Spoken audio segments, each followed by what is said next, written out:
Mais qu'est-ce que la perception du relief? Cette perception repose sur le fait que nous regardons les objets avec nos deux yeux qui sont éloignés en moyenne de 65 mm.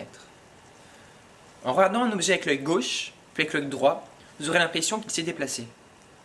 Ainsi, quand on regarde un objet avec nos deux yeux, les images sont transmises au cerveau afin qu'il restaure les distances et profondeurs, ainsi une impression de 3D.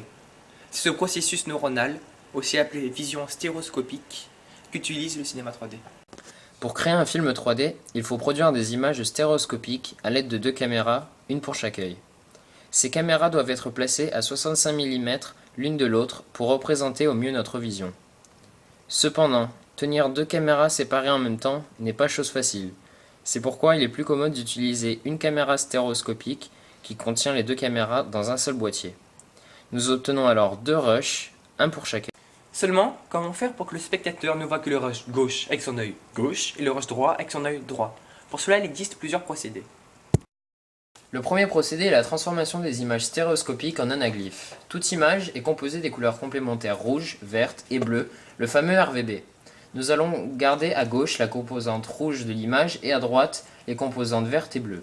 Ensuite, nous superposons les composantes vertes et bleues afin d'obtenir une composante cyan. Nous pouvons alors observer des images à travers des lunettes dont le verre gauche est un filtre rouge et le verre droit est un filtre cyan.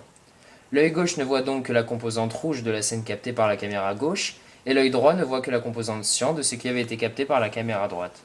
Et le cerveau n'a plus qu'à restaurer distance et profondeur. Évidemment, d'autres couleurs complémentaires peuvent être utilisées, mais le RVB tend à s'imposer. Le deuxième procédé est la projection polarisée. Nous savons que les ondes lumineuses peuvent être polarisées, c'est-à-dire orientées dans l'espace. Nous allons donc utiliser 2 projecteurs munis de filtres polarisants. Le projecteur de gauche polarisera les ondes lumineuses à l'horizontale et projettera le rush filmé à gauche, alors que le rush droit sera projeté par le projecteur de droite et polarisé à la verticale. Grâce aux lunettes polarisantes, constituées d'un filtre gauche qui ne laisse passer que les ondes horizontales et d'un filtre droit qui ne laisse passer que les ondes verticales, chaque œil ne verra que ce qu'il doit voir et le cerveau sera à nouveau bluffé. Enfin, le troisième procédé est la projection alternée. Ce procédé consiste à projeter alternativement une image de la caméra gauche puis une image de la caméra droite à très haute fréquence.